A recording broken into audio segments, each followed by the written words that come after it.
ओम अज्ञानतिमिरान्धस्य ज्ञानाञ्जनशलाकया चक्षुरुन्मीलितं येन तस्मै श्रीगुरुवे नमः। नमो ओम विष्णुपादाय कृष्णप्रेष्ठाय भूतले श्रीमते भक्तिवेदांत स्वामिनिति नामिने। नमस्ते सारस्वती देवे गौरवाणी प्रचारिणे निर्विशेष शून्यवादी पाश्चात देशतारिणे। जय श्री कृष्ण चैतन्य प्रभु नित्यानंद श्री अद्वैत गदाधर श्रीवास आदि गौर भक्तवृंद। हरे कृष्ण कृष्ण कृष्ण हरे हरे, हरे राम राम राम हरे हरे। हरे कृष्ण कृष्ण कृष्ण हरे हरे, हरे राम राम राम हरे हरे। हरे कृष्ण कृष्ण कृष्ण हरे हरे, हरे राम राम राम हरे हरे।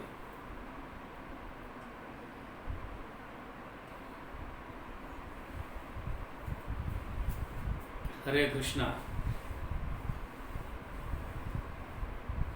सभी भक्तगणों का स्वागत है चैतन्य चरितामृत के इस पर्व में। हमारी चर्चा सप्तप्रहार लीला, चैतन्य महाप्रभु के महाप्रकाश लीला का वर्णन चल रहा है। तो गए क्लास में, लास्ट क्लास में हमने उसको पूरा नहीं कर पाए।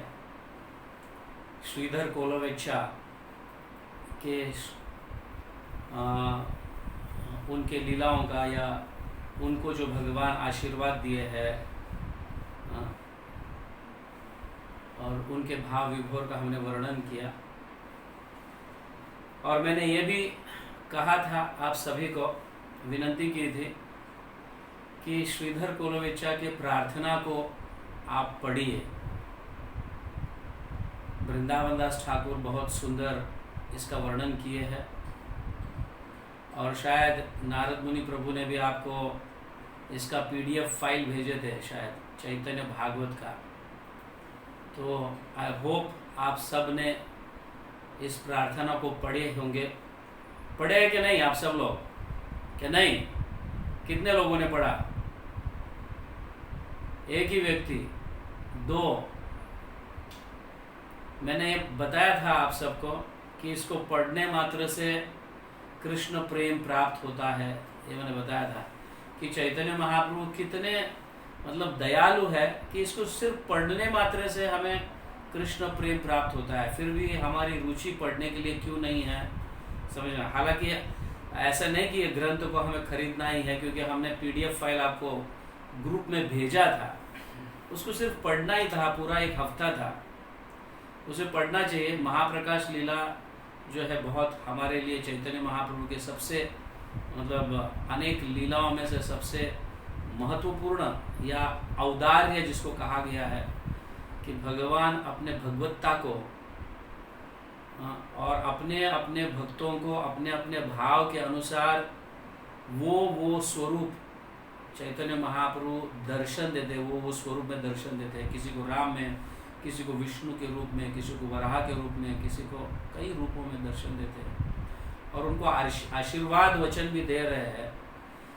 और किस तरह से भगवान मतलब उन भक्तों में योग्यता भी देते हैं। कुछ भक्त अनपढ़ है, पढ़े लिखे नहीं है, तो भी भगवान उनके मुख से अपने गुणगान सुनना चाहते हैं। वो स्वयं कह रहे हैं कि मेरी योग्यता नहीं है, मैं पढ़ा लिखा नहीं हूँ, मैं तो अनपढ़ हूँ, हे भगवान मैं आपके गुणगान कैसे गा पाऊँगा। तो भी चैतन्य महाप्रभु गाने के लिए कह रहे हैं, तुम्हारे शब्द ही मेरे लिए गुणगान होंगे, प्रार्थना होंगे। तुम कैसे भी कहना चाहते हो तो कहो उन शब्दों में, भले वो टूटे फूटे क्यों ना हो। फिर भी हम भगवान के गुणगान गाने से ये प्रार्थना बन जाते हैं। ज़रूरी नहीं कि हमें व्याकरण बहुत अच्छी तरह से आना चाहिए, बहुत अलंकारिक शब्दों का इस्तेमाल करना चाहिए, ऐसे ज़रूरी नहीं। भगवान के गुणगान अपने भाव से गाएंगे तो भगवान प्रसन्न हो जाते हैं। ये इस लीला में भगवान स्वयं दर्शाते हैं। तो हमें उनके गुणगान मतलब उनकी प्रार्थना, उन्होंने जो प्रार्थना की है, भगवान ने जो शक्ति संचारित की है उनके हृदय में, और इतने सुंदर प्रार्थना अनपढ़ होते हुए भी लिखे नहीं पढ़े लिखे नहीं होते हुए भी कितने सुंदर गुणगान गाते हैं। इसीलिए चैतन्य महाप्रभु ये कहते हैं कि जो भी इन गुणगान को मतलब ये प्रार्थनाओं को सुनेगा, पढ़ेगा, उसको कृष्ण प्रेम प्राप्त होगा। कितना सरल, कितना उदार रूप में चैतन्य महाप्रभु हमें ये दे रहे हैं, लेकिन हम पता नहीं क्या मतलब हमारा सोच है, क्या हमारी बुद्धि है कि हम इसको पढ़ नहीं पा रहे। ये पढ़ने मात्र से कृष्ण प्रेम प्राप्त होता है तो कितना सरल है। लोग हजारों साल तक योगाभ्यास करते हैं, दान करते हैं, तप करते हैं, फिर भी उन्हें भगवत प्रेम प्राप्त नहीं होता है। लेकिन ये महाप्रकाश लीला पढ़ने मात्र से भगवत प्रेम प्राप्त होता है। ये कितनी सुंदर लीला है। तो मेरी एक नम्र विनंती है वापस कि आप कृपा कर इस महाप्रकाश लीला को पढ़िए, एंड स्पेशली उन प्रार्थनाओं को जो भगवान के भक्तों ने भगवान के प्रति प्रार्थना की है, चैतन्य महाप्रभु को प्रार्थना की है, और चैतन्य महाप्रभु उनको वरदान दे रहे, उनको आशीर्वाद दे रहे कि तथास्तु ये ऐसे ही हो आपके जीवन में। ऐसे कई वरदान दे रहे। तो हम इन प्रार्थनाओं को पढ़ने से अगर भावपूर्वक पढ़ेंगे तो भगवान हमें भी आशीर्वाद देंगे, क्यों नहीं दे सकते? देना ही चाहिए, भगवान के वचन है। प्रार्थना करने से हमें आशीर्वाद प्राप्त होते हैं, तो हमें करनी चाहिए प्रार्थना। हमारी योग्यता नहीं है तो कम से कम इन भक्तों की प्रार्थना को पढ़कर तो कम से कम योग्यता प्राप्त कर सकते हैं। तो कृपा कर इस हफ्ते में पढ़िए इसे। सभी को व्हाट्सएप पे ये पीडीएफ फाइल भेजा गया है चैतन्य भागवत का। तो मैंने ये भी कहा था कि कौन सा अध्याय है? मध्य खंड पार्ट 2 10वां अध्याय, 10वां अध्याय, 9वां 10वां अध्याय जो है, इसे पढ़ना चाहिए। एनीहाउ ठीक है। तो हम लास्ट टाइम श्रीधर कोलोवेच्छा जो केले बेचते थे, उनको भगवान ने आशीर्वाद दिए, वरदान दिए। क्या वरदान दिया ये तो पता है क्या आपको? क्या ये भी भूल गए? श्रीधर कोलोवेच्छा को भगवान ने क्या वरदान दी थी? तो भगवान ने कहा था, श्रीधर आप मांगो, आपको जो मैं तुम्हें ग्रेट किंगडम मतलब आपको सम्राट बनाना चाहता हूं। समझ गए? मेरी इच्छा है ऐसे। तो भी फिर भी श्रीधर कोलोवेच्छा इसे मना करते हैं, नहीं नहीं मुझे ये नहीं चाहिए। मुझे क्या चाहिए? मैं सिर्फ हर हमेशा आपका नाम का कीर्तन करता रहूं, भले कैसा भी जन्म क्यों ना मिले, मैं आपका नाम का कीर्तन करता रहूं, हर हमेशा मेरे जीवा पर आपका नाम रहे, ऐसा वरदान। और महाप्रभु हे न मते प्रभु श्रीधरे वर दिया, श्रीधरेर वर दिया, नाड़ा नाड़ा नाड़ा बोले मस्तक डुलाइया। तो इस तरह से श्रीधर कोलोवेच्छा को चैतन्य महाप्रभु वरदान दिए कि आप हर हमेशा मेरे गुणगान गाते रहिए, आपके जिह्वा पर भगवान का नाम रहे, ऐसा वरदान देते हैं। और फिर अद्वैत आचार्य को बुलाते हैं। प्रभु बोले, आचार्य माग निज कार्य, जे मागिलू त फैलू भले आचार्य। तो आचार्य को चैतन्य महाप्रभु बोले आचार्य, आचार्य मतलब यहाँ पे अद्वैत आचार्य, अद्वैत आचार्य। अद्वैत आचार्य को चैतन्य महाप्रभु बोलते हैं, अद्वैत आचार्य आप मांगो, आपको जो मांगना है। तो आचार्य कह रहे, अद्वैत आचार्य कह रहे, प्रभु मैंने जो मांगा था वो तो मुझे मिल गया। इस तरह से क्या मांगा था अद्वैत आचार्य? अद्वैत आचार्य ये मांगे थे कि आप अवतरित हो जाओ और अनेक जीवों, पति जीवों का उद्धार कीजिए। आप कर रहे हो, ये तो मुझे प्राप्त हुआ, ऐसे अद्वैत आचार्य कहते हैं। और ये कहने के बाद सब लोग जय जय ध्वनि करते हैं। तो आगे कहा गया है कि नित्यानंद प्रभु, जिसको धरणीधर कहा जाता है, बलराम का दूसरा नाम धरणीधर है, क्योंकि अपने अनंत शेष अपने फणों पर, हर एक फण पर एक एक ब्रह्मांड को धारण करते हैं। तो ये जो ब्रह्मांड को अपने सर पर धारण करने वाले जो अनंत शेष नित्यानंद प्रभु के रूप में चैतन्य महाप्रभु के शीश के ऊपर छाता पकड़कर खड़े हुए हैं, तो यहाँ कहा गया है। तो बहुत सारे ऐसे एग्जॉल्टेड पर्सनालिटीज जो है इस महाप्रकाश लीला का दर्शन कर रहे हैं, और यहाँ पे चैतन्य महाप्रभु मुरारी गुप्ता को बुलाते हैं। मुरारी रे आज्ञा हैला मोर रूप देख, मुरारी देखिया रघुनाथ परटेक। मतलब परटेक मतलब प्रकट। तो यहाँ पे मुरारी गुप्ता को आज्ञा दे, देखो मुरारी गुप्ता आप मुझे देखिए, मेरा दर्शन कीजिए। जैसे ही ऐसे कहा मुरारी गुप्ता को, तो मुरारी गुप्ता जो है प्रभु रामचंद्र का दर्शन कर ले, रघुनाथ प्रकट, रघुनाथ के रूप में, रघुनाथ के रूप में भगवान प्रकट उनको दिखे। तो कैसा उनका स्वरूप था? एकदम फ्रेश ग्रीन ग्रास, हरे घास के जैसा उनका स्वरूप, उनका कांति। प्रभु राम जो है हरे थे, ग्रीन थे। जैसे कृष्ण श्याम वर्ण है, चैतन्य महाप्रभु गौर वर्ण है, वैसे जो प्रभु राम जो है कैसे दूर्वादल, मतलब घास के जैसे, घास के वर्ण के, मतलब हरे वर्ण के प्रभु रामचंद्र, एक हाथ में धनुष पकड़े हुए और आशीर्वाद दे रहे एक हाथ से।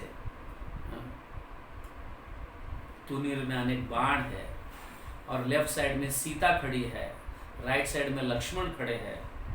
तो भगवान कह रहे हैं, देखो मुरारी, सीता को देखो, लक्ष्मण को देखो तुम, और तुम स्वयं हनुमान हो मेरे। ऐसे मुरारी गुप्ता को कह रहे हैं, समझ गया ना? तुम स्वयं हनुमान हो मेरे।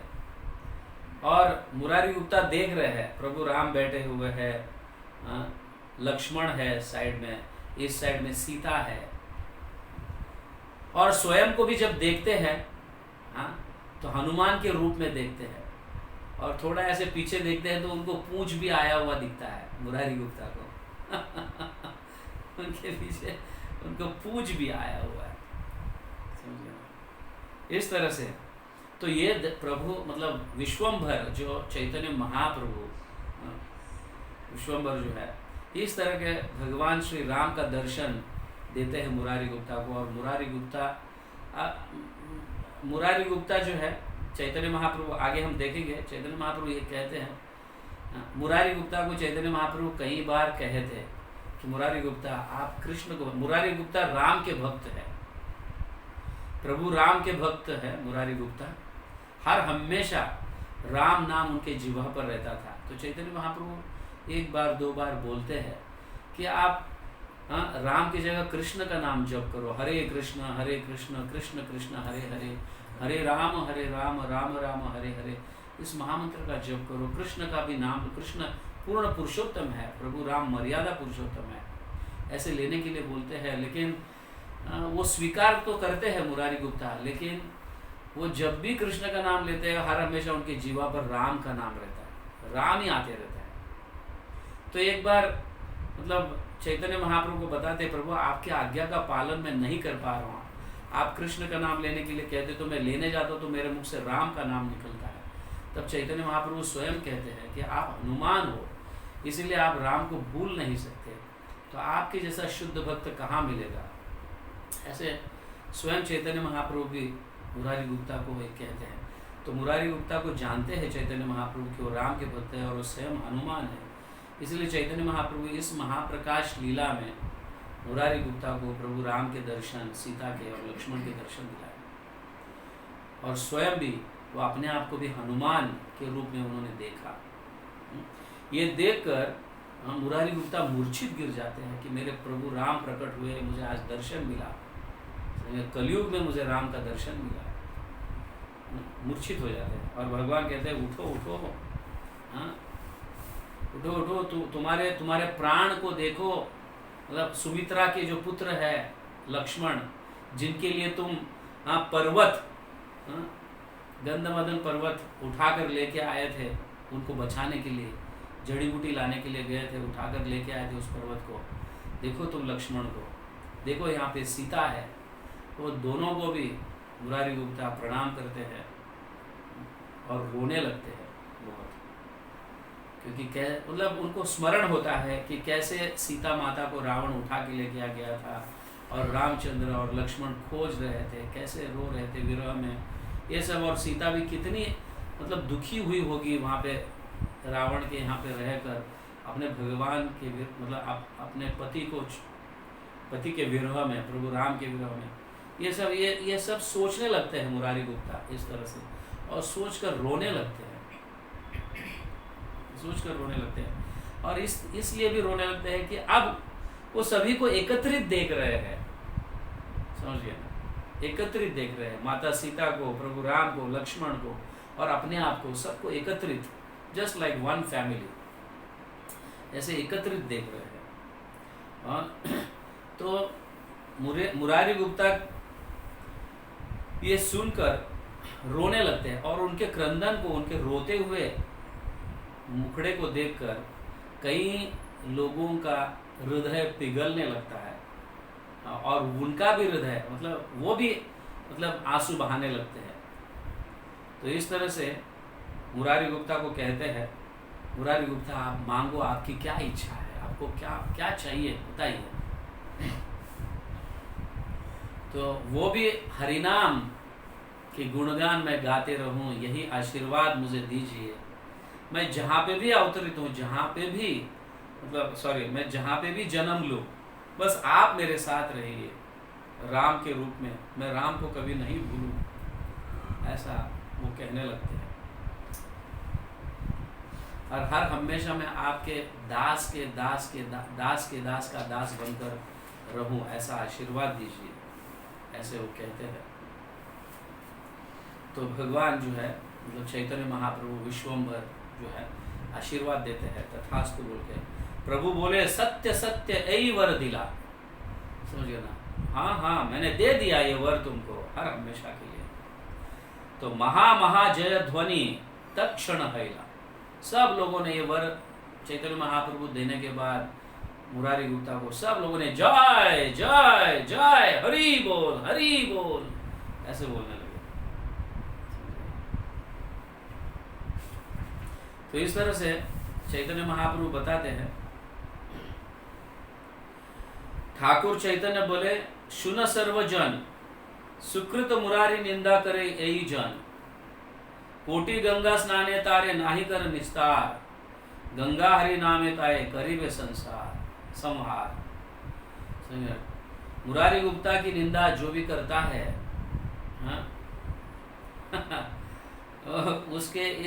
उसके इस अपराधों का दंड भोगना पड़ेगा, और हजारों लाखों बार गंगा में स्नान करने के बाद भी इसके अपराध नष्ट नहीं होंगे, और कितना भी वो हरिनाम का जप क्यों ना करे फिर भी ये अपराध नष्ट नहीं होंगे।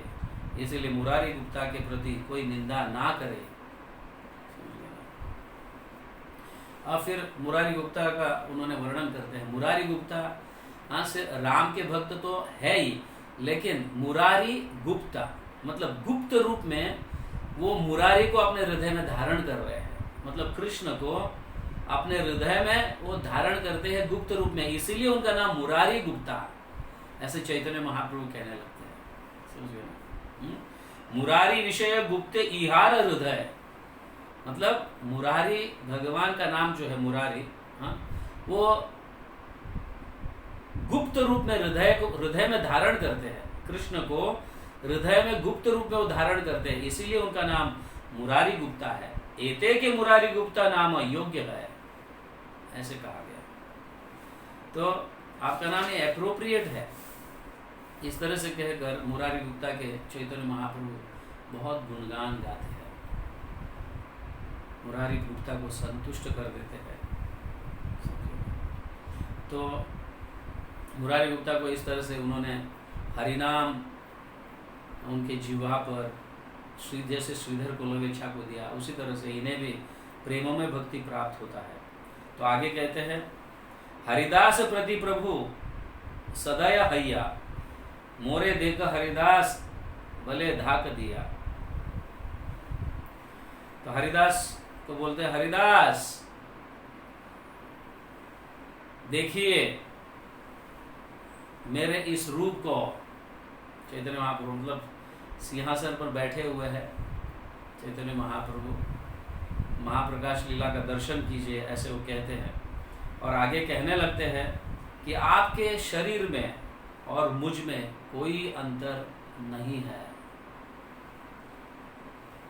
हरिदास ठाकुर की लीला तो बहुत सारे भक्तगण जानते होंगे। मैं संक्षेप रूप में आपको यहाँ पे थोड़ा उनके गुणगान गाऊंगा, हालांकि यहाँ पे एकदम मतलब डिटेल्स में नहीं दिया है।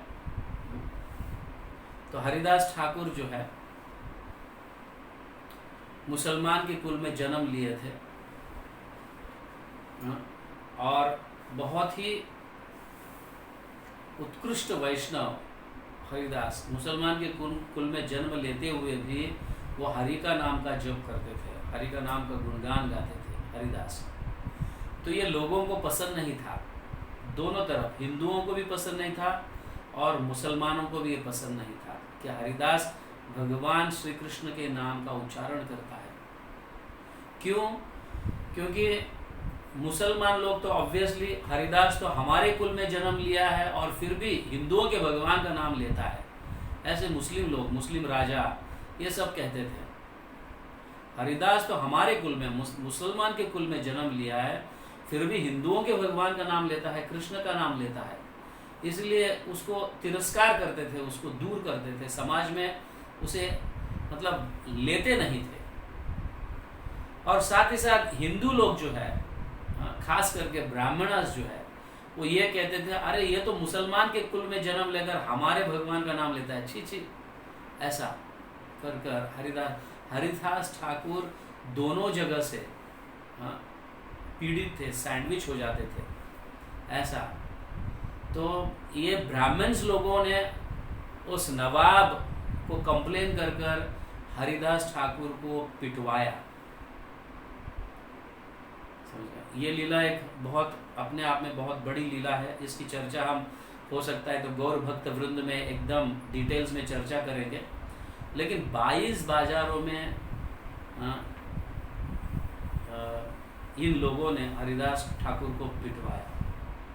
क्यों? क्योंकि हरि का नाम लेता है मुसलमान के कुल में जन्म लेकर, हमारे भगवान का नाम लेता है मुसलमान के कुल में जन्म लेकर, और मुसलमान लोग बोलते हैं हमारे कुल में जन्म लेकर ये हिंदुओं के भगवान का नाम लेता है, इसलिए इसे दंड मिलना चाहिए। और ख़ास करके ब्राह्मण्स लोग ही जाकर उस नवाब को कंप्लेन करते हैं और फिर नवाब बुलाते हैं उसको और वो छोड़ने के लिए तैयार नहीं, मतलब हरि का नाम छोड़ने के लिए तैयार नहीं रहते हरिदास। क्योंकि आज एक राजा आएगा और बोलेगा अल्लाह का नाम ले लो, और कल कोई और राजा आएगा और वो बोलेगा मेरे भगवान का नाम लो, और कोई उसके बाद कोई और राजा आएगा और फिर लोग कंप्लेन करेंगे और बोलेंगे मेरे भगवान का नाम लो। तो मैं ऐसे भगवान बदल नहीं सकता, मैं थोड़ी वेश्या हूँ ऐसा। इस तरह से हरिदास ठाकुर एकनिष्ठ भक्त थे। किसी भी मेरे शरीर के तुम टुकड़े टुकड़े क्यों ना करो, लेकिन मैं भगवान के नाम का उच्चारण, हरे कृष्ण महामंत्र को कभी नहीं त्यागूंगा। ऐसे इतने दृढ़ निश्चयी हरिदास। ये कहने के ऊपर राजा फिर घोषित कर देते हैं इनको भरे बाजार में पीटो। तो 2 जल्लादों को भेजकर बड़े बड़े कोड़ों से हरिदास ठाकुर को पिटवाया जाता है। और इतने बड़े, इतने बलशाली बलदंड जल्लाद रहते हैं ये कि 4-5 बार मारने से व्यक्ति मर जाता था। तो इस तरह से हरिदास को एक बाजार से दूसरे बाजार, दूसरे बाजार से तीसरे बाजार, ऐसे मारते पीटते ले जाते हैं। 22 बाजारों में ये जल्लाद जो है नवाब के कहने पर 22 बाजारों में हरिदास को पिटाया जाता है, कंटिन्यूअसली पीटा जाता है। लेकिन हरिदास ठाकुर जो है भगवान का नाम लेने के लिए मतलब छोड़ने के लिए तैयार नहीं थे भगवान का नाम। तो भगवान कहते हैं, मतलब चैतन्य महाप्रभु कह रहे हैं, पापिष्ट यौवन तोम यत दिल दुख आप जानते हो हरिदास कि यौवन जो पापिष्ट है, इन लोगों ने तुम्हें बहुत दुख दिया, बहुत मारा पीटा, समझ गए, बहुत दुख दिया। वैसे तो हम इस संसार में सुख भोगने के लिए आए हैं, है कि नहीं? क्योंकि हम भगवत धाम में नहीं रहना चाहते थे और सुख भोगने के लिए इस भौतिक जगत में आए, और भगवान हमें सुख भोगने के लिए भौतिक जगत बनाया। आप पूरे भौतिक जगत में देखिए, दुख कम है, सुख ज्यादा है, समझ गए। इस पृथ्वी पर जो है खास करके जन्म, मृत्यु, जरा, व्याधि, ये 4 चीजों में दुख है। बाकी तुम स्वर्ग लोग जाओ, नीचे पृथ्वी के नीचे जाओ, सुख ही सुख है, समझ गया। पूरा फैसिलिटेट किया हुआ है सुख के लिए। ये भौतिक जगत सुख का अनुभव करने के लिए भगवान ये भौतिक जगत बनाए, क्योंकि हम चाहते थे कि भगवान के साथ रहकर हम आनंद का अनुभव न करते हुए भगवान से ईर्ष्या कर हम सुख का, स्वयं सुख को अनुभव करने का मतलब इच्छा किए थे। इसलिए भगवान ने ये भौतिक जगत सुख के अनुभव के लिए बनाया। फिर भी हम भले यहाँ पे अत्यंत सुख का भी अनुभव अगर करेंगे तो हमारी आत्मा इस सुख से संतुष्ट नहीं होगी, समझ गए। तो भगवान जो है हमें मतलब सुख का अनुभव करने के लिए भौतिक जगत बनाया। तो भगवान को कोई प्रॉब्लम नहीं, हम कितना भी सुख का अनुभव क्यों ना करें, हम कितना भी सुखी रहना चाहते हैं तो कोई प्रॉब्लम नहीं भगवान को, कि आप सुखी रहो, यहाँ रहना चाहते हो यहाँ रहो, आध्यात्मिक जगत रहना चाहते हो आध्यात्मिक जगत रहो, तो कोई दिक्कत नहीं, आप सुखी रहो।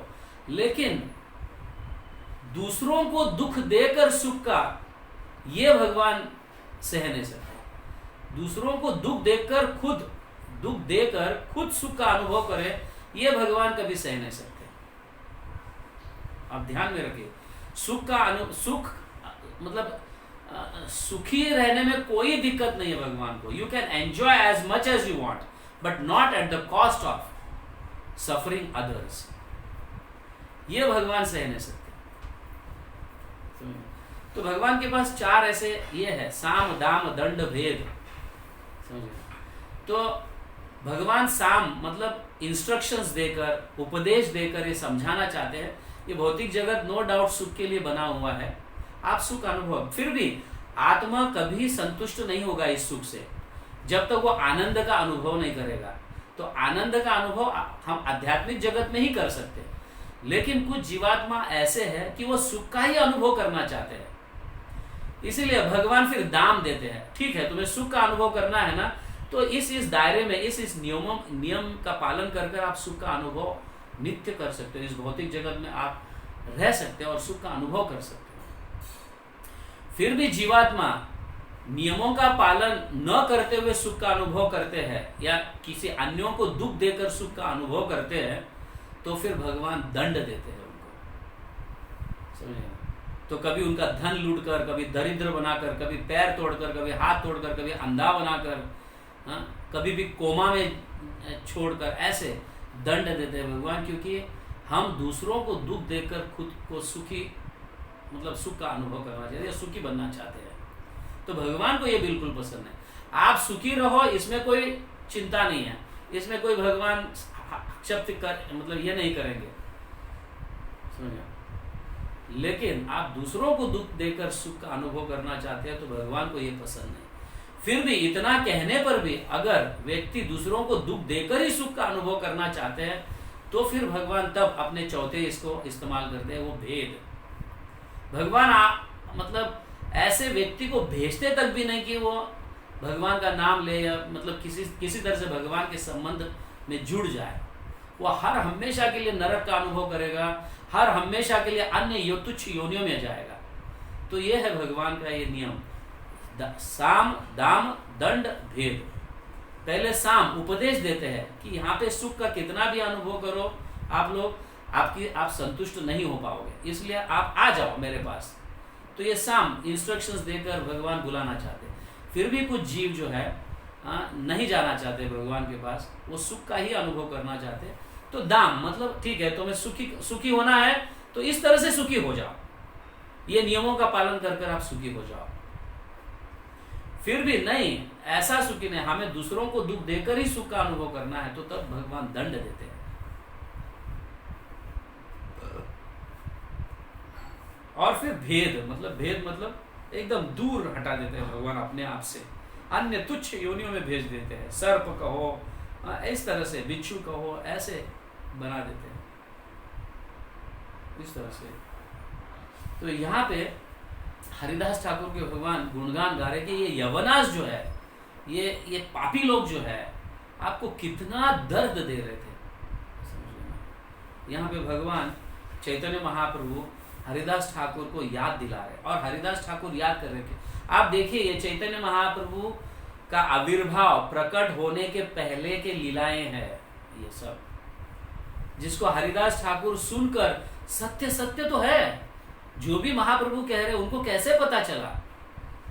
जो भी महाप्रभु कह रहे सत्य तो है। मैं 22 बाजारों में कोड़ों से पीटा गया था, तब चैतन्य महाप्रभु कहते हैं, ये बहुत सुंदर है, आपके पास ये श्लोक है तो कृपा कर मतलब इसे पढ़िए। ये श्लोक जो है 42 से 44 जो है दशम अध्याय का, 10वें अध्याय का 42 से 44। तुम्हें भाल चिंतिले ना करो मुनि बल मुई बल, मोर चक्र तुम लागी हैल विफल, काटिते ना पारो तोरा संकल्प लागिया, तोरा पृष्ठे पड़ो तोरा मारण देखिया, तोहार मारण निज अंग करी लया, एई तार चिन्ह आछे, एई तार चिन्ह आछे मिछा नहीं किया।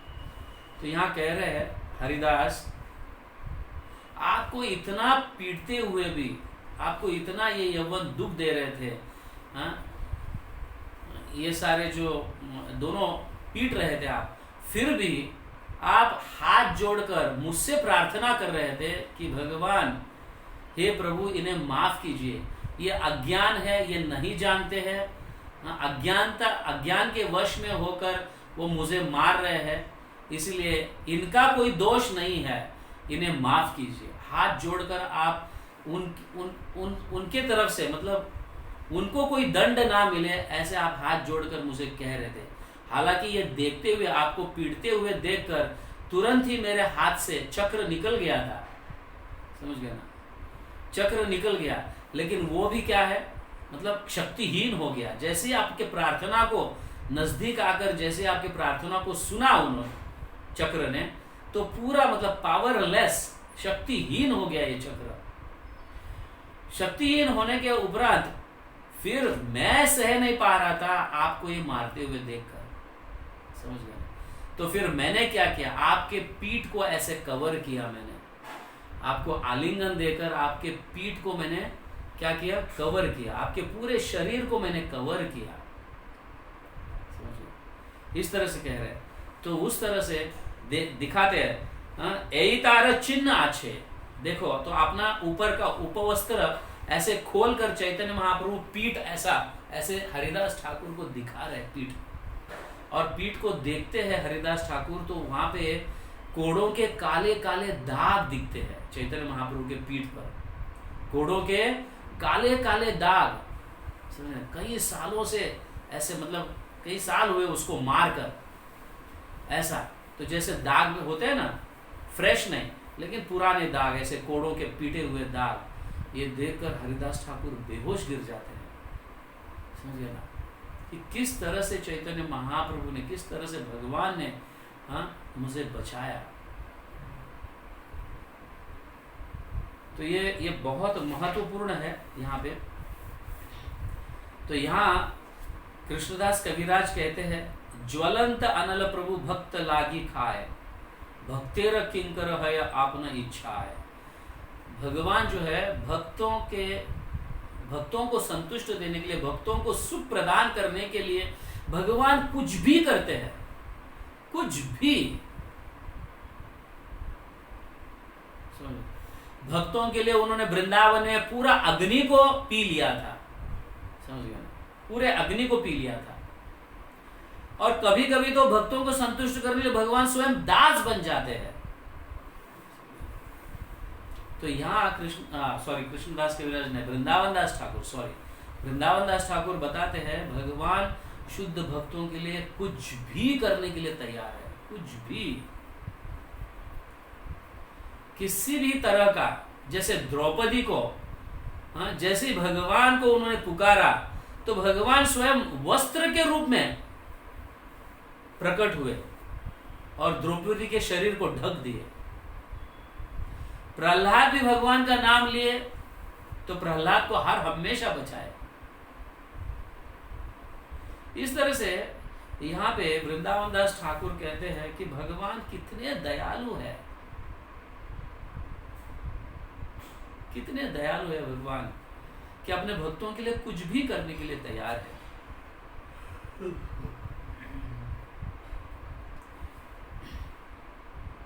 तो यहाँ प्रभु कह रहे हैं भक्त भाई कृष्ण, वृंदावन दास ठाकुर कह रहे हैं भक्त भाई कृष्ण आर किछु न जाने, भक्तेर समान नाहि अनंत भुवने। तो भक्त के अलावा भगवान कुछ नहीं जानते हैं,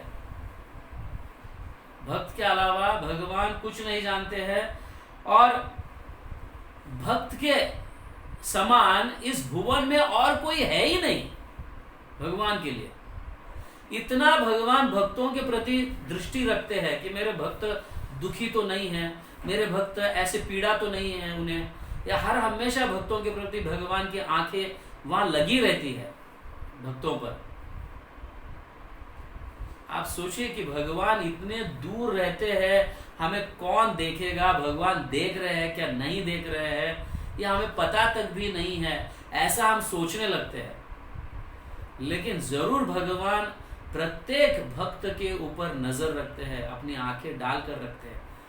कभी कभी सोते तक भी नहीं भगवान,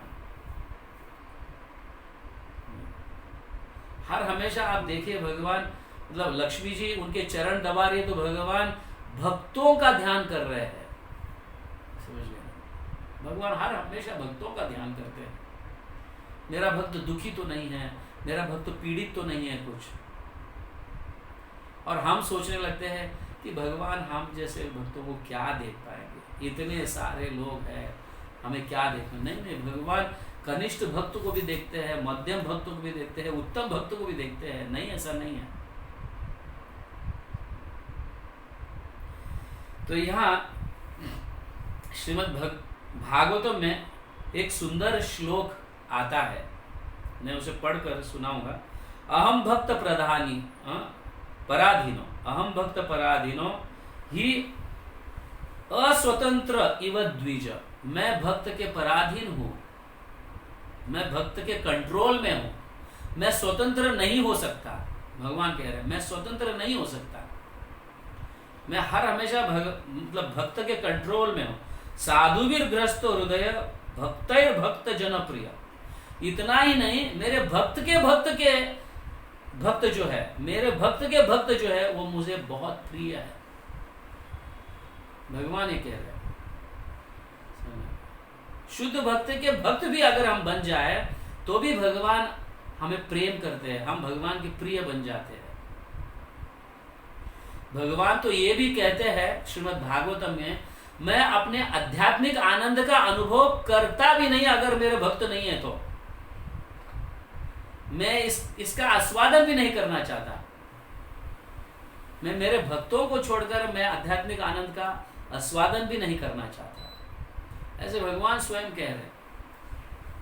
क्यों? क्योंकि भक्त जो है मेरे लिए सब कुछ छोड़ देते हैं, समझ गए? सब कुछ, अपने गृहस्थ, अपने पत्नी, अपने बच्चे, अपना काम धंधा सब कुछ छोड़कर मेरी भक्ति करने लगता है। तो मैं उन भक्तों को कैसे छोड़ सकता हूं? मैं उन भक्तों को कैसे छोड़ सकता हूं? अभी इस तरह से हरिदास ठाकुर जब सुनते हैं, प्रभु मुखे सुनी महाकारुण्य वचन, मूर्छित पड़िला हरिदास तत्क्षण। ये सुनकर और ये देखकर चैतन्य महाप्रभु के पीठ पर इतने सारे कोड़ों के निशान है, दाग है, ये देखकर हरिदास ठाकुर मूर्छित हो जाते हैं। और चैतन्य महाप्रभु कहने लगते, उठो उठो हरिदास।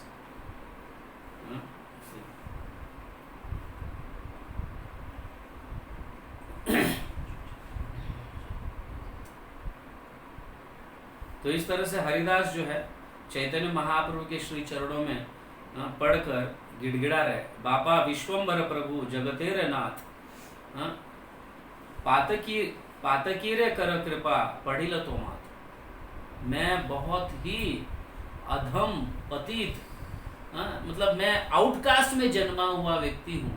हरिदास ठाकुर इस तरह से अपने आप को आउटकास्ट कह रहे हैं, क्योंकि वो मुसलमान के कुल में जन्मे हुए हैं।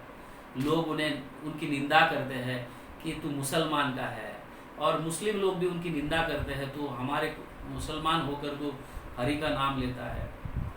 इस तरह से तो ये एक्चुअली एक गुण है वैष्णव का, कि इतने उच्च कोटि के वैष्णव होते हुए भी हरिदास कह रहे हैं कि मैं तो पतित हूँ और मुझ में एक भी अच्छा गुण नहीं है।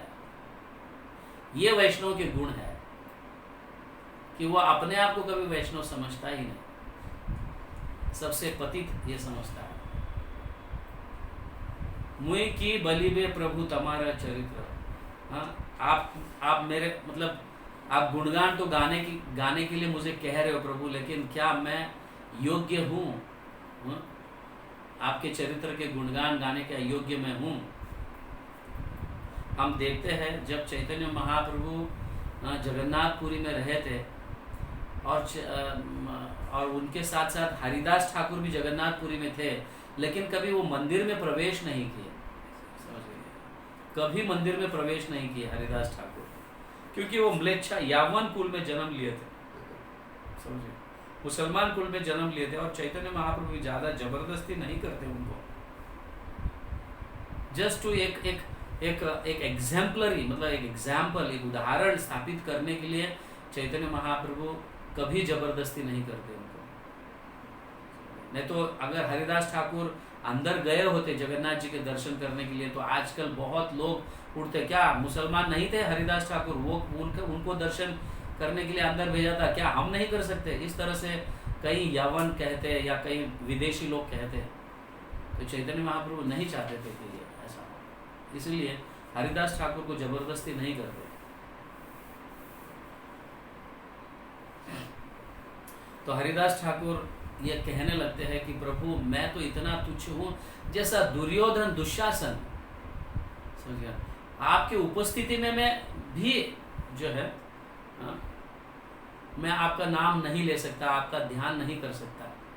ये मतलब इस तरह से कह रहे हैं। मतलब आगे यहाँ मतलब ये कहते हैं, वृंदावन दास ठाकुर कहते हैं कि जैसे द्रौपदी ने एक बार भगवान का नाम लिया था और भगवान तत्काल वहां पे प्रकट हुए थे, और कई मतलब जैसे पार्वती भी एक बार मतलब भगवान का नाम लिए थे तो भगवान पार्वती को भी बचाए। इस तरह से अनेक वर्णन है यहाँ पे। तो जैसे प्रहलाद महाराज भी भगवान का नाम लेते थे तो प्रहलाद महाराज हिरण्यकशिपु, मतलब भगवान प्रहलाद को हिरण्यकशिपु से बचाते थे। तो इस तरह से इधर कोई मतलब वृंदावन दास ठाकुर कहते हैं कि भक्ति में कोई जाति भेद होता ही नहीं है। भगवान का भक्त कोई भी हो सकता है, फिर वो यावन हो, म्लेच्छा हो, हिंदू हो या कोई भी हो। जो भगवान का नाम लेता है वो भक्त है, प्रेम पूर्वक जो भगवान का नाम लेता है तो वो भक्त है। तो द्रौपदी ने पुकारा था तो वस्त्र बनकर भगवान प्रकट हुए, और अनेक माध्यम से प्रहलाद को हिरण्यकशिपु से बचाए। इस तरह से वृंदावन दास ठाकुर ये कह रहे हैं। तो यहाँ पे वो बताना चाहते हैं कि जो भी व्यक्ति ऐसे शुद्ध भक्तों के प्रति निंदा करता है या उनको क्षय पहुंचाने का प्रयास करता है तो वो शक्तिहीन हो जाता है, अपने शक्ति को खो बैठता है। जैसे उदाहरण के लिए गोपाल चापाल, श्रीवास आचार्य की निंदा की थी उन्होंने, तो गोपाल चापाल को क्या हुआ था? लेप्रेसी हुआ था, कुष्ठ रोग हुआ था गोपाल चापाल को, महारोग जिसके कहते हैं, पूरा शरीर गलने लगा। उसी तरह से चक्रवर्ती ब्राह्मण को भी हुआ था। जब हरिदास ठाकुर को उन्होंने ढकेला था तो उसका नाक कट गया था, मतलब उसका नाक भी गलने लगा। इस तरह से जब हम भक्तों की निंदा करते हैं, शुद्ध होते हुए भी या उनका चरित्र अच्छा होते हुए भी हम उसके प्रति जलन, ईर्ष्या, द्वेष होकर जब हम ऐसी निंदा करने लगते हैं या ऐसा दाग लगाने का प्रयास करते हैं तो सचमुच शक्तिहीन हो जाते हैं वो लोग। यहाँ पे वृंदावन दास ठाकुर इस तरह से बताते हैं। तो आगे कहते हैं अजामिल जैसा व्यक्ति भी जो है, अजामिल जो कभी भी अजामिल स्मरणेन महिमा अपार सर्वधर्महीन ताहा भाई नाही आर। एक मतलब वेश्या को अपनाने के बाद कोई धर्म का उसने पालन नहीं किया। अजामिल ब्राह्मण का पुत्र था लेकिन वेश्या को अपनाया पत्नी के रूप में, और उसके उपरांत एक धर्म का भी पालन नहीं किया उसने। फिर भी मरते समय जब उसने नारायण का नाम लिया तो ये महिमा अपार। तो ऐसा तुच्छ व्यक्ति भी भगवान का नाम लेता है तो भगवान मतलब भूल नहीं सकते इतना पाप करने के बावजूद भी। इसलिए भगवान के नाम की महिमा है यहाँ पे। तो जो व्यक्ति को भगवान का नाम प्राप्त हुआ है और वो प्रेम भाव से लेता है तो सोचिए आप क्या मतलब भगवान के दृष्टि के मतलब दृष्टि के अनुसार क्या उस भक्त की ये होगी, लेवल होगा। तो भगवान का नाम हमें प्रेम पूर्वक लेना चाहिए। इस तरह से यहाँ पे तोमा देखी बारे मोर कौन अधिकार, एक भाई प्रभु किछु ना चाहिए वह आर।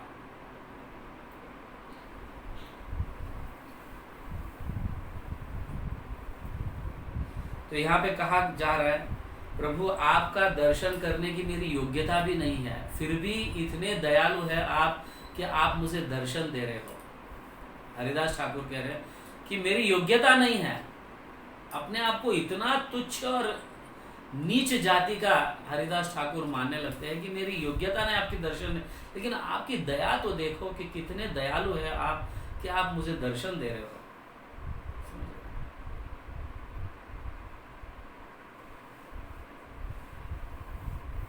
तो यहाँ पे भगवान कहते हैं, प्रभु बोले बल बल सकल तोमार, तुम्हारा अध्याय किचु नाहिक अमार।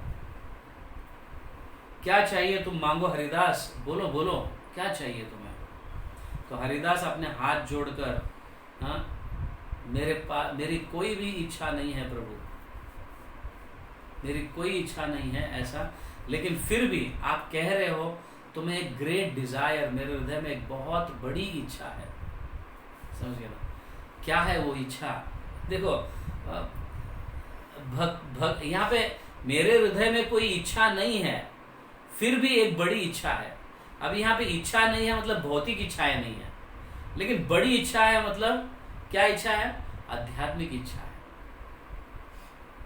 तो यहाँ हरिदास ठाकुर कहते हैं कि प्रभु मुझे ऐसे हमेशा मुझे ऐसे जगह जन्म लेने दो कि मैं भक्तों का उच्छिष्ट अन्न खाता रहूं।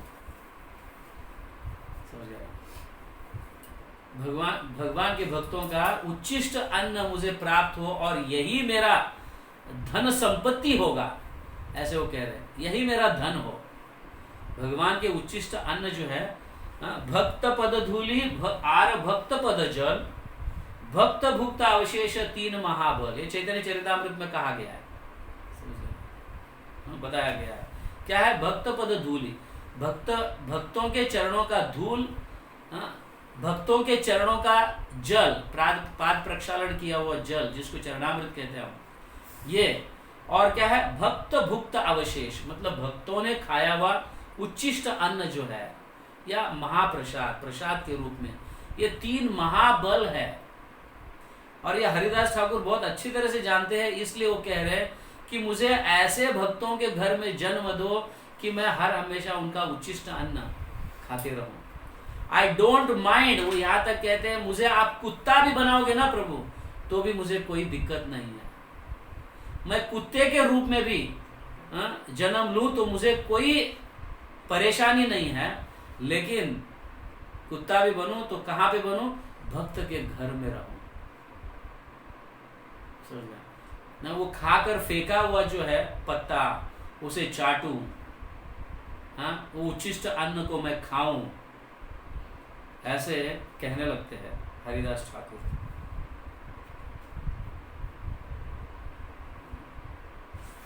बहुत बड़ा सुंदर वर्णन है, हरिदास ठाकुर के गुणगान है यहाँ पे। हाँ? प्रभु बोले सुन सुन मोर हरिदास, दिवस एको ये तुम्हारा संग कैलवास। तिलार्धे को तुम्हें यार संग कहा कथा, से अवश्य आम पावे नाहिक अन्यथा। हरिदास देखो, हरिदास को ऐसे आशीर्वाद तो दिए भगवान, और फिर आगे ये भी कहते हैं तुम्हारे साथ कोई भी व्यक्ति एक दिन भी बीते, तुम्हारे साथ एक दिन भी तुम्हारा संग ले तो उसका उद्धार, देयर इज नो डाउट। एक दिन, और तुम्हारे दर्शन भी अगर कोई करता है तो भी उसका उद्धार हो जाएगा। हरिदास ठाकुर को ऐसा आशीर्वाद भगवान दे रहे हैं, समझे। तो जो आपको आदर देता है हरिदास, निश्चित रूप से वो आदर मुझ तक पहुंच जाएगा, क्योंकि तुम्हारे शरीर में और मुझ में कोई अंतर नहीं है। तो जो भी बिना अपराध के भगवान का नाम का उच्चारण करेगा उसे प्रेम भक्ति प्राप्त होगा। ऐसे कई गुणगान यहाँ पे गाए हुए हैं हरिदास ठाकुर के, भगवान स्वयं गाते हैं, और हरिदास ठाकुर भी भगवान के गुणगान गाने लगते हैं। यहाँ पे कहा गया है, हरिदास स्तुति वरस सुने एई जन, अवश्य मिले वे तारे कृष्ण प्रेम धन। अभी मैं पूरे स्तुति को नहीं गाया हूं, this is a homework for you.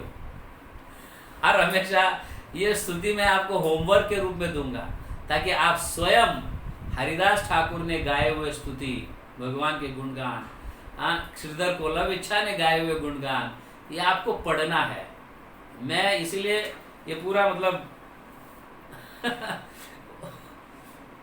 मैं नहीं पढ़ा, वो आपके ऊपर छोड़ दिया है ये होमवर्क, तो आप इसे पढ़िए। तो यहाँ पे हरिदास ठाकुर के जो प्रार्थना को सुनता है, पढ़ता है, तो वो क्या प्राप्त करता है? प्रेम धन, कृष्ण प्रेम धन को प्राप्त करता है। तो ये सुनने के बाद सारे लोग हरिदास ठाकुर की जय ध्वनि गाने लगे, जय जय जय जय। तो यहाँ पे कुछ लोग हरिदास, ये प्रूफ है कि हरिदास ठाकुर कौन है। तो यहाँ पे वृंदावन दास ठाकुर लिखते हैं, केह बोले चतुर्मुख यही हरिदास, केह बोले प्रहलाद है ये प्रकाश। तो यहाँ पे कुछ लोग बोल रहे हैं हरिदास ठाकुर ब्रह्मा जी का अवतार है, और कुछ लोग बोल रहे हैं ये प्रहलाद का अवतार है। वैसे हमारे आचार्य बताते हैं कि हरिदास ठाकुर दोनों भी है, प्रहलाद और ब्रह्मा दोनों, दोनों भी इस रूप में अवतरित होकर प्रकट हुए हैं। तो प्रहलाद मतलब यहाँ आगे कहा जा रहा है, वृंदावन दास ठाकुर कहते हैं हरिदास ठाकुर का संग, ऐसे हरिदास ठाकुर का संग करने के लिए शिव जी भी लालायत है, और ब्रह्मा जी भी, अन्य देवी देवता भी लालायत है हरिदास ठाकुर का संग करने के लिए। इतने शुद्ध हरिदास, इतने शुद्ध भक्त है हरिदास ठाकुर। तो इस तरह से अनेक गुणगान यहाँ पे गाए गए हैं। तो ऑफ कोर्स अद्वैताचार्य को भी बुलाते हैं कि किस तरह से वो सपने में आकर एक भगवद गीता के श्लोक को, जहाँ पे अद्वैताचार्य मतलब प्रत्येक ग्रंथ, भगवद गीता को हो, श्रीमद् भागवतम को हो, या अन्य कोई भी ग्रंथ को हो, जब अद्वैताचार्य प्रचार करते रहते हैं, उन ग्रंथों को भक्ति भाव से सिखाते रहते लोगों को। अल्टीमेटली भक्ति को प्राप्त करने के लिए सारे ग्रंथ लिखे हैं, इस तरह सिखाते रहते हैं। तो कभी एक श्लोक में, जिसको यहाँ पे कहा गया है 13वां अध्याय का 14वां श्लोक है, सर्वतः पाणिपाद, यहाँ पे कहा गया सर्वतः पाणिपाद तत् सर्वतो अक्षि शिरो मुखम सर्वतः श्रुतिमल लोके सर्वम अवृत्य तिष्ठति।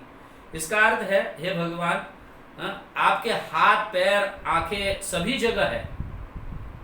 तो ये श्लोक में थोड़ा कंफ्यूज हुआ था, मतलब हरिदास अद्वैताचार्य, तो उस समय चैतन्य महाप्रभु याद दिला रहे, अद्वैत आप जानते हो कि ये श्लोक में आप, मतलब ये श्लोक आप भक्ति भाव से सिखा नहीं पा रहे थे। तो ये श्लोक में आपने दोष नहीं देखा, हालांकि आपने अपने आप में दोष देखा कि मैं ये श्लोक को भक्ति के माध्यम से क्यों नहीं सिखा पा रहा हूं, क्यों नहीं प्रस्तुत कर पा रहा हूं। इसलिए अद्वैताचार्य पूरा उपवास किए थे। तो चैतन्य महाप्रभु उसके उपरांत उनके सपने में आके ये श्लोक का सीक्रेट समझाते हैं और तब जाके अद्वैताचार्य अन्य को ग्रहण करते हैं। तो ये अद्वैताचार्य को चैतन्य महाप्रभु याद दिला रहे हैं। तो उसके उपरांत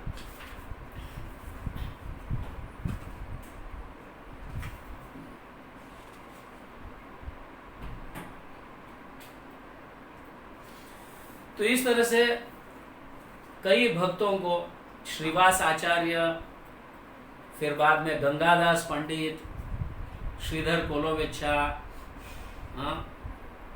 मुरारी गुप्ता, हरिदास ठाकुर, ऐसे कई भक्तों को भगवान बुलाते हैं, आशीर्वाद वचन देते हैं, समझ गए ना, उनको वरदान देते हैं। तो अब यहाँ पे श्री भुज तुलिया बोले प्रभु विश्वम्भर, सबे मोर देख माग जार यही वर। तो यहाँ पे दोनों हाथ उठाकर चैतन्य महाप्रभु विश्वम्भर सभी को बोल रहे हैं, आप सब लोग जो भी वर मांगना चाहते हो मांगिए, जो भी वर मांगना चाहते हो मांगिए, मैं तुम्हें दे दूंगा।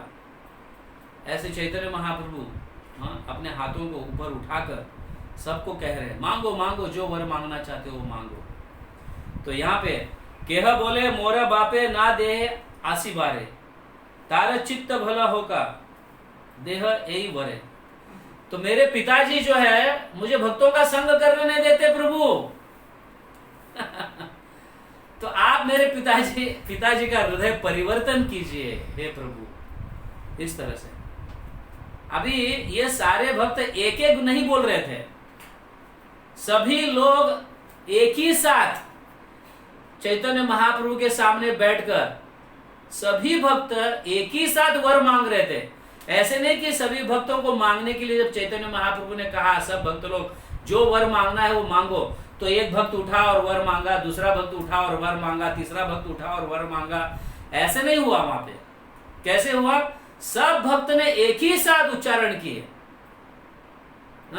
एक भक्त कह रहा था कि मेरे पिताजी भक्तों का संग करने मुझे नहीं देते,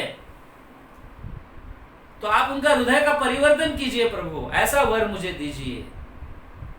और एक कह रहा था कि मेरी पत्नी भक्त ही नहीं बनती है, कितना बार मैं कहता हूं, डांटता हूं, उसे सत्संग में लेकर जाने का प्रयास करता हूं, लेकिन वो मेरी पत्नी भक्त ही नहीं बनना चाहती। प्रभु आप वर दीजिए कि मेरी पत्नी भक्त बने।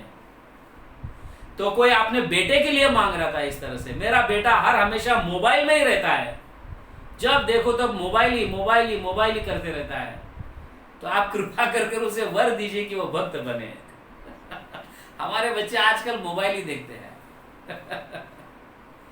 इसका मतलब कहने का तात्पर्य यह है कि हर अलग अलग प्रकार के विषयों में व्यस्त रहते हैं हमारे बच्चे।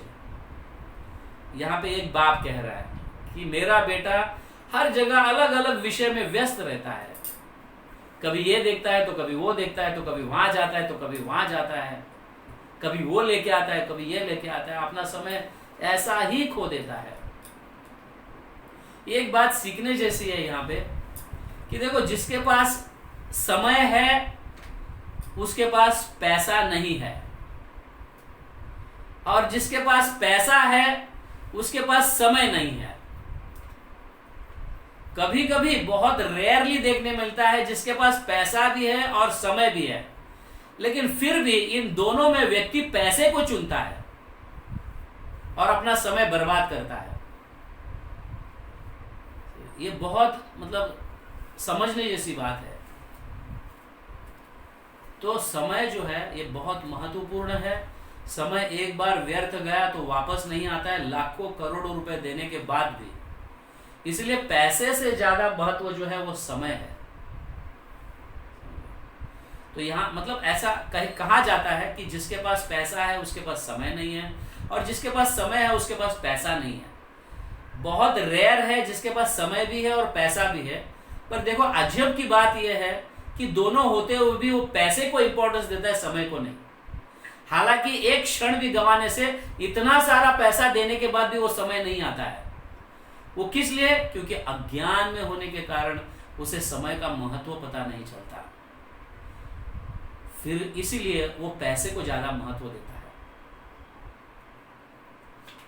तो यहाँ पे कुछ बाप लोग ऐसे कह रहे हैं, कुछ माताएं ऐसी कह रही है कि मेरा पति मुझे भक्तों का संग करने नहीं देता है, भगवत गीता पढ़ने नहीं देता है, मंदिर जाने नहीं देता है प्रभु, तो आप उनका हृदय परिवर्तन कीजिए।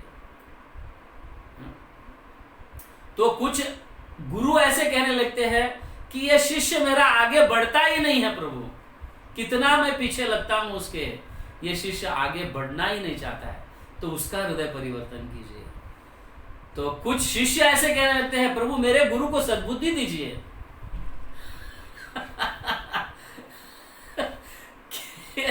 कि वो अन्य मायावादी में फंसा हुआ है, कहीं और चीजों में फंसा हुआ है, भगवान के गुणगान कम गाता है, ऐसे भी।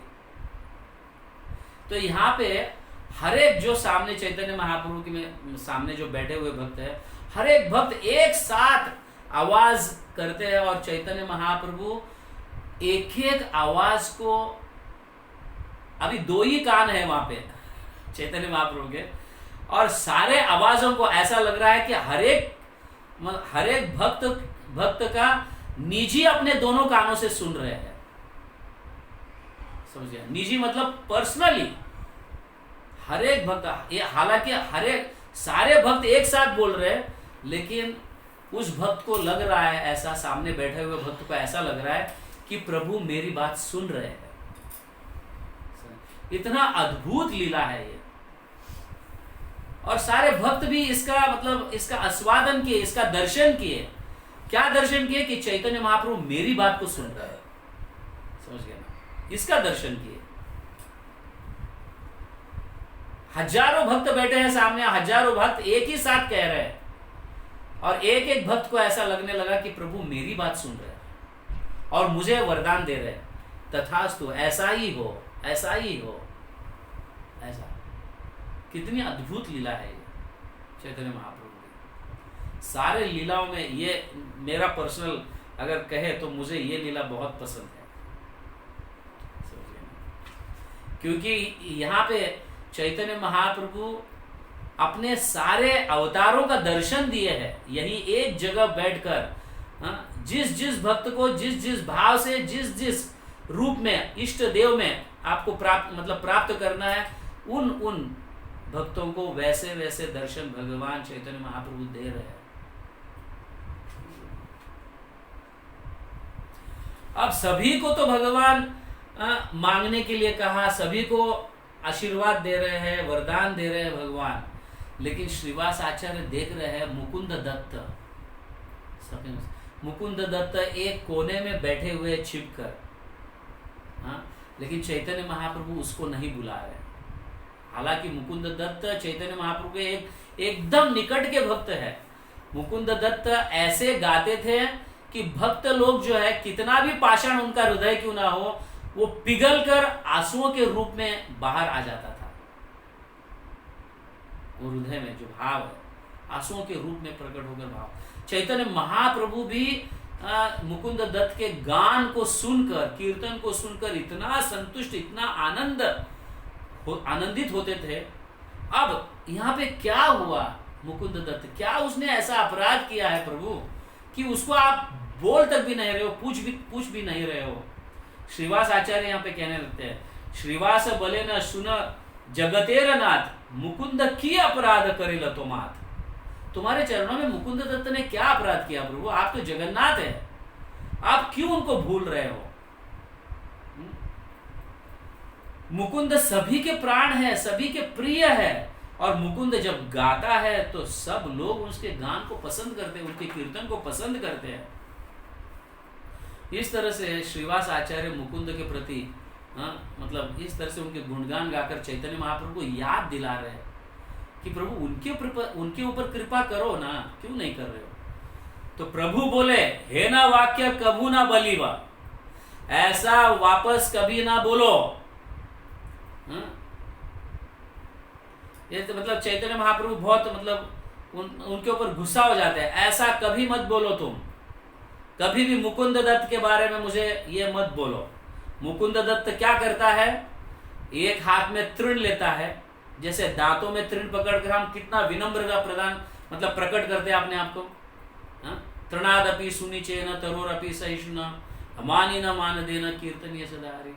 तो दांतों में घास पकड़, घास का तिनका लेकर नम्र तो दिखाता है, लेकिन जब किसी और संप्रदाय को और कई लोगों को मिलता है तो वहां पे निराकारवादी मायावादी भी जब कुछ कहने लगते हैं तो उनके हाँ में भी हाँ मिलाता है वो।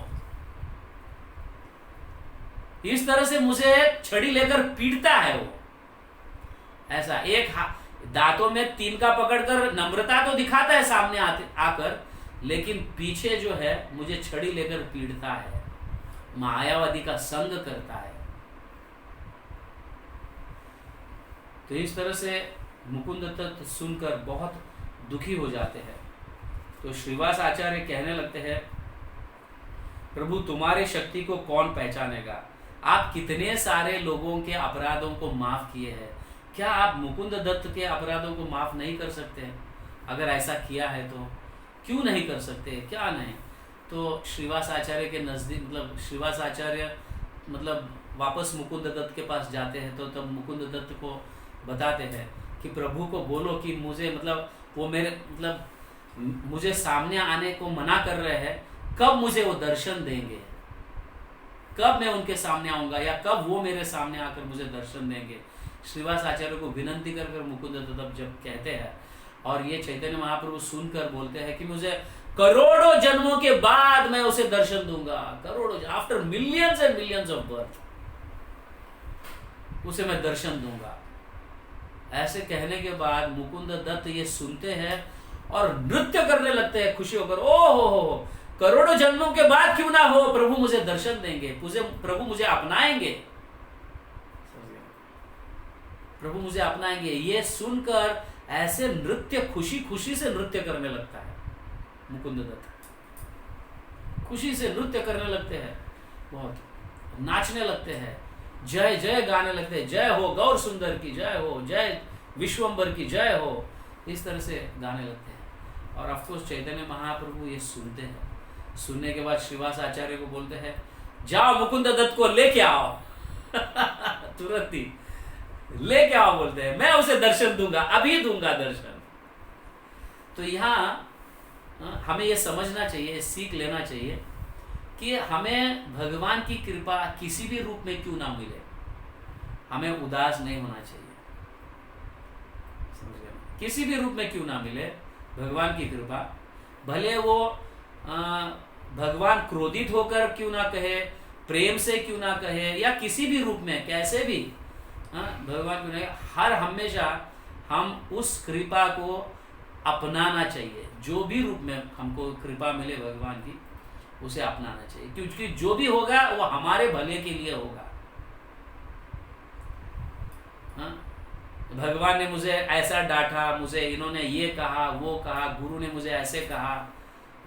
कहीं हम पास्ट में देखते हैं कि कुछ गुरु अपने शिष्यों को डांटते हैं तो शिष्य चला जाते हैं, मुंह भी दिखाते तक भी नहीं अपने गुरु को, इस्कॉन से ही दूर भाग जाते हैं, बाहर जाते हैं। ऐसे कहीं पर हमें ऐसा अनुभव मिलता है। तो कहने का तात्पर्य है कि भगवान यहाँ मुकुंद दत्त को मिलना नहीं चाहते थे करोड़ों जन्मों तक, मैं दर्शन नहीं दूंगा, मैं उसे अपनाऊंगा नहीं। तो करोड़ों जन्म तक बोले हो, करोड़ जन्मों के बाद तो जो पहला जन्म हो उस समय तो मुझे भगवान अपनाएंगे, ये उनका वचन है। ऐसे कर कर नाचने लगते हैं, गाने लगते हैं, आनंदित होते हैं। तो जब हम भगवान जिस रूप में भी कृपा देते हैं उस रूप को अपनाते हैं, वो ऐसी अवस्था में कृपा को अपनाते हैं जैसा वैसे, तो तुरंत भगवान इससे संतुष्ट हो जाते हैं और तुरंत कृपा देते हैं। ये यहाँ पे दर्शाया गया है।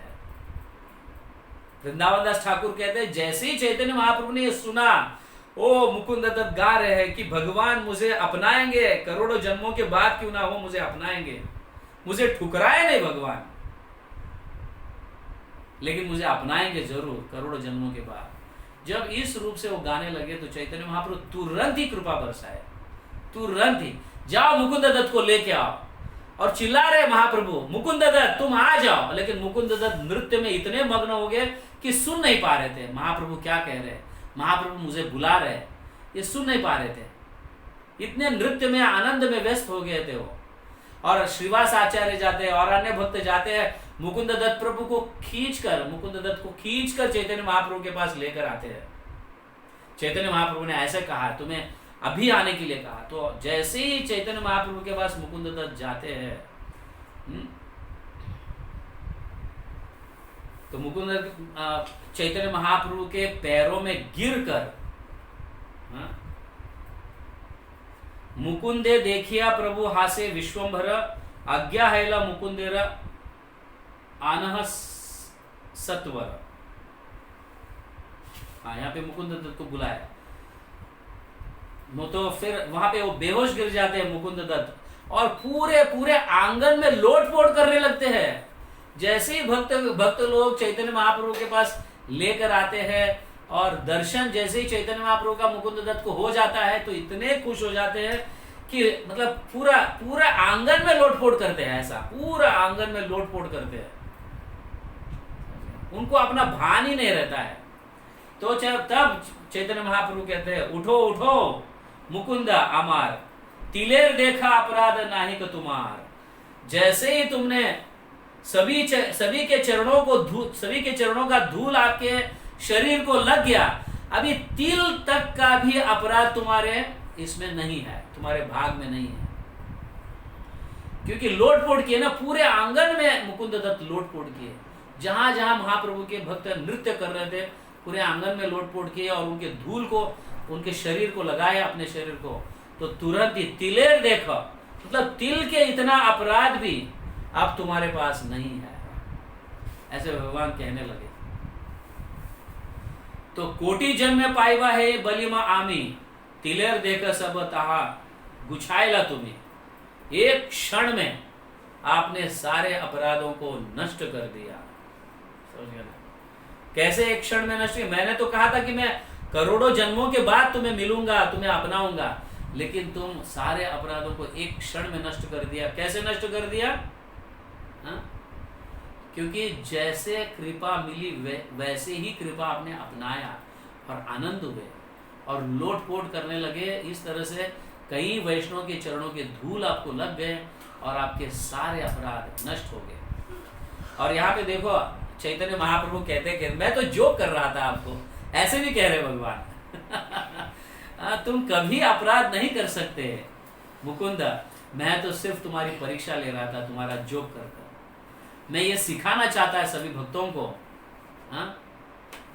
कि मेरी कृपा किसी भी रूप में क्यों ना हो, उसे अपनाना चाहिए। ये तुम्हारे माध्यम से मैं सभी भक्तों को सिखा रहा था। तो कैसे तुम मेरे इसमें अपराध कर सकते हो? इस तरह से चैतन्य महाप्रभु कहने लगते हैं। और मुकुंद दत्त फिर गुणगान गाते हैं, प्रभु मैं दुर्योधन के जैसा हूँ, मैं हिरण्यकशिपु के जैसा हूँ, मैं रुक्मी के जैसा हूँ। आप सामने होते हुए भी, समझिए ना, मैं आपके दर्शन नहीं कर पाता, आपका स्मरण नहीं कर पाता, जैसे मैं कंस के जैसा हूँ।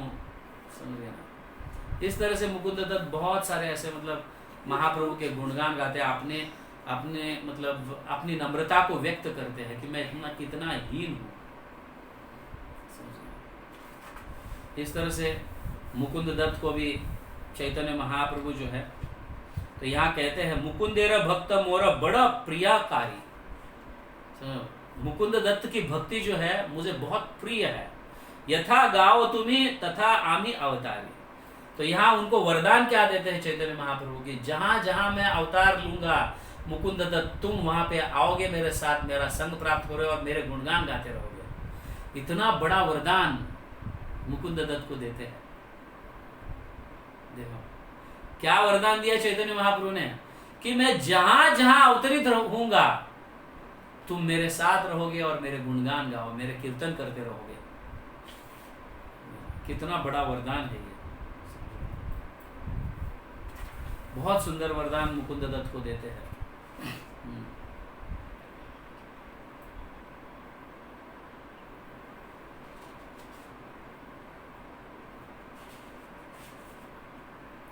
तो यहाँ मुकुंद दत्त को और एक बहुत सुंदर उनके गुणगान गाए गए। भक्ति विलाय मोई बलीला तुम्हारे, आगे प्रेम दिला तुम्हारे कंठ स्वरे। तो मैं प्रेम भक्ति तुम्हारे कंठ में डाल देता हूं, ऐसे मुकुंद दत्त को बोल रहे हैं। मेरी प्रेम भक्ति तुम्हारे कंठ में डाल देता हूं, जिसके कारण तुम्हारे मुख से ऐसा स्वर निकले कि सभी को प्रेम भक्ति प्राप्त हो।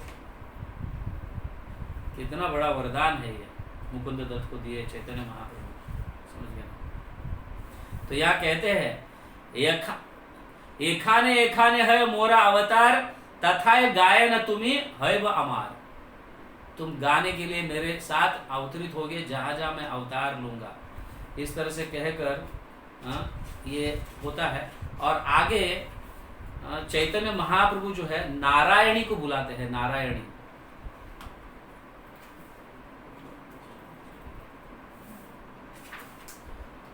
चैतन्य महाप्रभु सभी को, मतलब ये मुकुंद दत्त के उपरांत सारे जो बेनिडिक्शंस है, सारे जो वरदान है, या ये महाप्रकाश लीला अंत होने आता है, तो अंत होते समय चैतन्य महाप्रभु अपने गले में से हार निकालकर अनेक भक्तों के गले में डालते रहते। बहुत सारे हार पहने हुए रहते हैं महाप्रभु, सबके गले में हार डालकर उनको आशीर्वाद देते रहते हैं। और खास करके जो पान खाए हुए चैतन्य महाप्रभु जो पान खाए हुए हैं, वो खास करके नारायणी को देते हैं। नारायणी चैतन्य श्रीवास आचार्य के भाई की पुत्री है, और जिनके पुत्र नारायणी के पुत्र है वृंदावन दास ठाकुर, जिन्होंने चैतन्य भागवत लिखा है। तो वृंदावन दास ठाकुर अपनी माता के यहाँ पे मतलब इसलिए उल्लेख करते हैं कि मेरी माता को भी ये कृपा प्राप्त हुई है। एकदम संक्षेप रूप में उल्लेख करते हैं, ज्यादा डिटेल्स में नहीं करते, लेकिन वो कहते हैं कि चैतन्य महाप्रभु के उच्चिष्ट जो पान था वो मेरे माँ को मिला था खाने के लिए। चैतन्य महाप्रभु स्वयं नारायणी को बुलाए और वो उनके मुख में स्वयं चैतन्य महाप्रभु खिलाए उनको, और नारायणी को कहने लगे कृष्ण कृष्ण बोलकर नाचो नारायणी। तो तुरंत ही कृष्ण कृष्ण बोलकर नारायणी नाचने लगती है, और नाचते नाचते रोने भी लगती है नारायणी। इतना आवेश में आ जाती है नारायणी, प्रेम भाव आवेश में आकर नारायणी नाचते नाचते गाने लगती है और रोने भी लगती है। तो नारायणी कितनी मतलब भाग्यशाली होगी, इसका वर्णन यहाँ पे वृंदावन दास ठाकुर करते हैं कि चैतन्य महाप्रभु यहां से खाए और अपने हाथों से उसके मुख में डाले। इस तरह से यहाँ पे नारायणी का वर्णन है। तो आगे कहा गया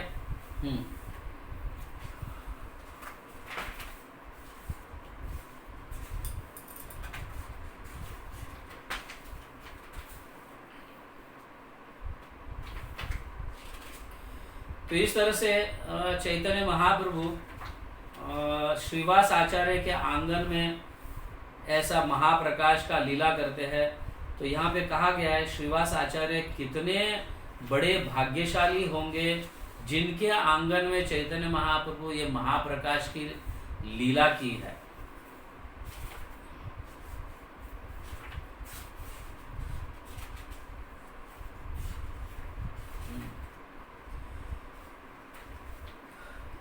या श्रीवास, हाँ नहीं ये तो नारायण की गुण। हाँ यहाँ पे कहा गया कि श्रीवास आंगन में चैतन्य महाप्रभु ये महाप्रकाश की लीला किए, और श्रीवास आचार्य का आंगन भी कितना बड़ा भाग्यशाली है। वो वहाँ पे उन आंगन में जाकर सचमुच हम सबको भी जैसे मुकुंद दत्त लोटपोट करते हैं, हमें जाकर उस आंगन में उस सारे उन वैष्णव के चरणों को धूलि को अपनाना चाहिए। जिस तरह से मुकुंद दत्त को वरदान प्राप्त हुआ है, तो देर आर चांसेस कि हमें भी चैतन्य महाप्रभु हम पर भी ऐसी कृपा करे। तो श्रीवास आचार्य का आंगन जो है ये रासलीला स्थली से कोई अलग नहीं है, समझ गए ना, भिन्न नहीं है रासलीला स्थली से। रासलीला स्थली में और श्रीवास आंगन में कोई अंतर नहीं है। चैतन्य महाप्रभु ऐसे ऐसे लीला यहाँ पे किए, महाप्रकाश लीला। और 1 साल तक हर रोज चैतन्य महाप्रभु कीर्तन करते थे, जो कीर्तन पूरे शाम तक चलता था, रात तक चलता था, सुबह 4 बजे खत्म होता था। 1 साल तक ऐसे चला इस आंगन में। तो यहाँ पे जितने भी भक्त लोग चैतन्य महाप्रभु का नृत्य का दर्शन किए हैं, और ये संकीर्तन में जो जुड़े हुए थे, इस आंगन में जितने भी लोग संकीर्तन में जुड़े हुए थे, तो ये लोग जो है ये सब गोपियों के समान है, और भगवान जो है वहाँ नाम के रूप में अवतरित होकर चैतन्य महाप्रभु, राधा रानी और अन्य सारे भक्तगण को गोपियों का जैसा लाभ मिला, जैसे गोपियों रासलीला में नृत्य करती है, उसी तरह से इस आंगन में जितने भी भक्त थे गोपियों का अनुभव किया और चैतन्य महाप्रभु के साथ नृत्य किए हरिनाम को लेकर। हरिनाम स्वयं भगवान है और सारे भक्त नृत्य कर रहे हैं, तो this is not different from Raslila. ये श्रीवास आचार्य का आंगन जो है ये बहुत ही क्या बोलते प्रभावशाली है। ब्रह्मांड में सबसे क्या कहते हैं, मतलब एक मणि के समान ये स्थली है, समझ गया ना? नवद्वीप में एक मणि के समान ये स्थली है। तो इस तरह से चैतन्य महाप्रभु के लीला सप्त प्रहार, मतलब 21 घंटों का सप्त प्रहार। एक प्रहार जो है 3 घंटे का होता है, तो सप्त प्रहार मतलब टोटल चैतन्य महाप्रभु 21 घंटे तक इस लीला का आस्वादन किए और अपने भक्तों पर मतलब अपने प्रेम का निछावर किए, हर एक को अपने अपने भाव के अनुकूल दर्शन दिए। तो इस लीला से ये समझना चाहिए कि चैतन्य महाप्रभु के श्री अंग में भगवान के अनेक रूप अवतरित है उनके अंग में, उनके शरीर में। वरह कहो, नरसिंह कहो, नारायण कहो, विष्णु कहो, राम कहो, जितने भी भगवान के अनगिनत विस्तार है, अवतार है, सभी चैतन्य महाप्रभु के अंदर है। ये चैतन्य महाप्रभु इस महाप्रकाश लीला में दर्शाते हैं। तो मेरी नम्र प्रार्थना है, इस लीला का आस्वादन कीजिए, इसको अपने हृदय में बसाइए इस लीला को, और इसका हर हमेशा अपना जप करते समय स्मरण कीजिए इन लीलाओं का, तो हमारी भक्ति अनुकूल हो जाए और भगवान की कृपा हमें प्राप्त हो जाए, स्पेशली चैतन्य महाप्रभु की कृपा हमें प्राप्त हो जाए। श्री चैतन्य महाप्रभु की जय, महाप्रकाश लीला की जय, सप्त प्रहार लीला की जय, श्रीवास आचार्य आंगन की जय, जगत गुरु श्रील प्रभुपाद की जय, गौर प्रेमानंदे समस्त भक्त वृंद की जय। हरि हरि बोल।